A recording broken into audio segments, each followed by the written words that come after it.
Pada pagi tanggal 6 Juni 1944, matahari mulai terbit di langit Normandia yang cerah. Senja pagi itu menjadi saksi dari salah satu peristiwa paling monumental dalam sejarah Perang Dunia Kedua, yaitu pertempuran Normandia atau yang di kemudian hari dikenal sebagai D-Day. Sebulan sebelumnya, para pemimpin sekutu telah merancang rencana ambisius untuk membuka front pertempuran baru di Eropa dan memulai serangan besar-besaran terhadap pendudukan Nazi Jerman.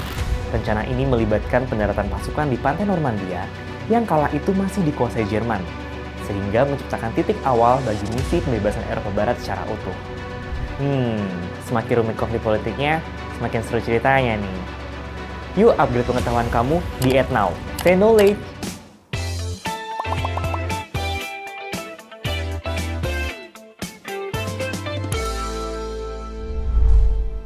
Pertempuran Normandia, yang juga dikenal sebagai D-Day atau Operasi Overlord, merupakan salah satu titik balik paling penting dalam sejarah Perang Dunia Kedua. Latar belakang peristiwa ini dapat ditelusuri dari berbagai faktor kompleks yang melibatkan rencana strategis, persiapan logistik, dan kebijakan politik yang melibatkan sejumlah besar negara di pihak sekutu.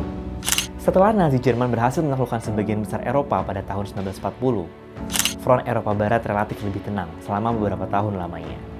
Namun, keinginan sekutu untuk membuka front baru dan mengakhiri pendudukan Nazi di Eropa Barat menjadi semakin mendesak. Rencana tersebut mencapai puncaknya dalam operasi amfibi terbesar yang pernah ada, Pertempuran Normandia.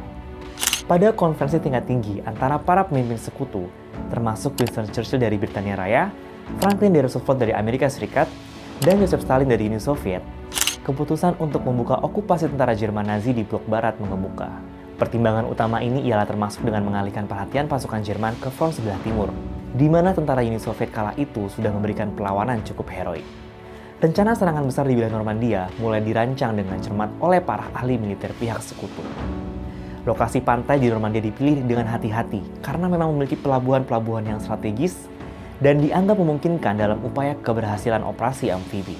Sejumlah pantai yang menjadi target pendaratan pasukan akan dinamai dengan kode-kode tertentu seperti Omaha, Utah, Gold, Juno, dan Sword. Selama beberapa bulan sebelum D-Day, pergerakan logistik yang luar biasa terjadi di belakang layar. Ratusan ribu tentara, tonase peralatan militer, dan persediaan amunisi dipersiapkan untuk operasi ini. Pelatihan intensif juga dilakukan untuk memastikan pasukan pendarat terlatih dengan baik sehingga dapat menghadapi kondisi sulit di pantai Normandia. Pertimbangan cuaca menjadi faktor kunci dalam menentukan tanggal pelaksanaan operasi ini. Rencana semula yang awalnya direncanakan pada bulan Mei 1944 kembali ditunda karena cuaca yang buruk. Akhirnya, tanggal operasi D-Day ini pun ditetapkan jatuh pada tanggal 6 Juni 1944, di saat cuaca dan kondisi laut sudah dianggap memungkinkan untuk operasi amfibi yang sukses. Sementara itu, pasukan Jerman yang menduduki wilayah Prancis dan wilayah sekitarnya terus memperkuat pertahanan mereka. Mereka membangun benteng-benteng di perbatasan pantai, mengatur kesiapan ranjau laut, dan meningkatkan pasukan pertahanan mereka di sepanjang garis pantai Normandia. Kekuatan udara dan angkatan laut Jerman juga menjadi perhatian besar bagi perencana sekutu. Sebagai bagian dari kampanye psikologis, pasukan sekutu juga menggunakan taktik tertentu untuk mengelabui Jerman, utamanya yang berhubungan dengan tanggal dan lokasi spesifik penyerangan. Selama beberapa bulan sebelum D-Day ini saja, kampanye disinformasi dan operasi khusus sudah dilakukan dengan gencar untuk mempertahankan rahasia operasi Overlord ini dapat berjalan baik sesuai rencana. Pada pagi hari itu, armada besar sekutu yang terdiri dari kapal perang, kapal pengangkut, dan kapal pendarat pasukan tempur berhasil melintasi Laut Inggris menuju garis pantai di wilayah Normandia. Konvoi di antara kapal-kapal tersebut telah mengangkut ribuan pasukan yang sudah bersiap-siap untuk mendarat ke tepi pantai, yang kelak mengubah sejarah di Perang Dunia Kedua ini. Komando operasi ini sendiri dipegang oleh Jenderal Dwight D. Eisenhower yang bertanggung jawab atas koordinasi dan pelaksanaan rencana tempur Normandia. Saat kapal mulai mendekati pantai, suasana tegang dan hening mendadak menyelimuti kapal. Hal ini dapat dipahami mengingat seluruh pasukan sadar bahwa apa yang akan nanti mereka di tepi pantai adalah sebuah tantangan besar yang menguji keberanian dan tekad mereka. Ketidakpastian tentang apa yang akan terjadi di pantai Normandia memberikan ketegangan sendiri, meskipun mereka sudah berlatih dan dipersiapkan sedemikian rupa. Matahari telah sepenuhnya terbit ketika pintu-pintu kapal mulai diturunkan, dan pasukan mulai melangkah ke perahu-perahu yang lain menuju ke tepian pantai. Inilah momen awal dari serangan besar-besaran yang memang sudah dipersiapkan ke 5 sasaran pantai utama, yaitu Omaha, Utah, Gold, Juno dan Sword. Di pantai Omaha, pasukan Amerika Serikat harus menghadapi perlawanan sengit dari pasukan Jerman yang memang sudah bertahan di tepian pantai. Ombak besar dan tembakan dari benteng-benteng di sekitar pantai lalu menciptakan kondisi yang sangat sulit bagi pasukan sekutu.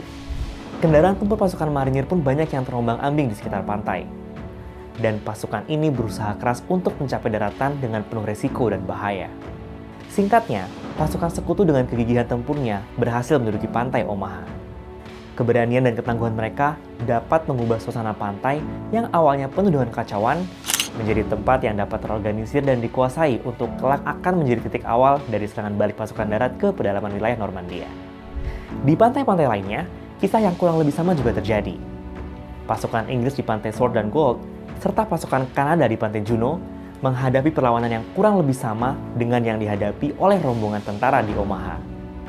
Sementara itu, pasukan Amerika di pantai Utah justru mengalami lebih sedikit perlawanan sehingga mereka dengan cepat mampu mengamankan area pendaratan di pantai tersebut. Pada hari yang sama juga, pasukan udara sekutu melakukan konvoi penyusupan di sekitar belakang garis musuh. Mengiringi agresi ini, ribuan pasukan parasut lalu diterjunkan dari pesawat terbang di tengah kegelapan malam. Tujuannya sendiri adalah untuk menciptakan kekacauan di belakang front pertahanan Jerman sehingga membuat posisi mereka tertekan. Nah, misi utama mereka sendiri adalah untuk menghancurkan proses komunikasi tentara Jerman, merusak pertahanan Jerman, dan membuka jalan tempur bagi masuknya invasi pasukan marinir yang sudah berhasil menguasai seluruh wilayah pantai. Koordinasi antara pasukan udara dan darat ini menjadi kunci dari kesuksesan misi pertempuran Normandia.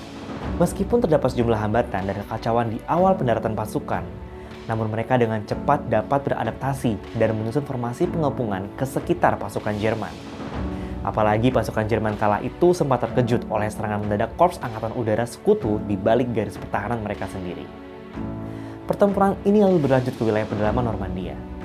Pasukan sekutu dengan semangat juangnya berhasil menaklukkan sejumlah desa dan kota-kota yang mereka lalui untuk terus maju dalam merebut kendali atas wilayah yang diduduki tentara Jerman. Setiap sudut wilayah Normandia menjadi medan pertempuran yang heroik. Tidak heran bila agen sekutu ini juga menciptakan kisah heroisme dan pengorbanan pasukan yang tidak terhitung jumlahnya. Para prajurit yang terluka tetap berjuang, sementara mereka yang gugur di medan perang meninggalkan warisan berupa aksi heroik yang tidak terlupakan. Para perawat dan petugas medis juga berjuang di medan perang di tengah kondisi serba tidak pasti.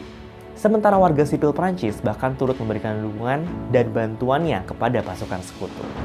Kota-kota Normandia seperti Caen yang memiliki nilai strategis tinggi telah menjadi saksi pertempuran sengit antara tentara sekutu melawan pasukan Jerman.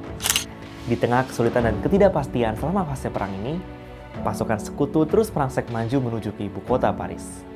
Menariknya adalah bahwa selama perjalanan mereka ke Paris ini, dukungan dan sambutan hangat dari warga Prancis tidak henti-hentinya disuarakan pada pasukan sekutu. Nah, tidak heran kan bila para gerilyawan Prancis sendiri turut berafiliasi dengan pasukan sekutu untuk melawan pasukan Jerman yang kala itu masih bertahan di wilayah tersebut. Kemenangan puncak ini akhirnya datang melalui pembebasan kota Paris oleh tentara sekutu pada bulan Agustus 1944. Keberhasilan ini memberikan angin segar bagi pasukan sekutu sehingga membangkitkan semangat perang di seluruh dunia melawan blok fasis lainnya, yaitu Jepang dan Italia. Pembebasan wilayah ini juga menjadi simbol dari harapan masyarakat yang memang telah lama mendambakan akhir dari penjajahan Nazi Jerman di Eropa. Pertempuran Normandia tidak hanya mengubah peta perang di Eropa Barat, tetapi juga menciptakan titik balik dalam sejarah Perang Dunia Kedua.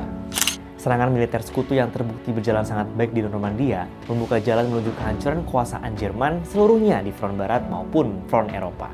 Pertempuran ini tidak hanya menentukan nasib Eropa Barat, tetapi juga membawa harapan akan perdamaian dan kebebasan bagi front pertempuran di tempat lain yang memang telah dilanda konflik dan penindasan cukup lama.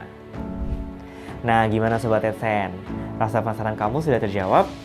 Jangan lupa untuk follow semua media sosial adsense.id. Sampai jumpa di tema menarik di episode berikutnya. Salam pintar!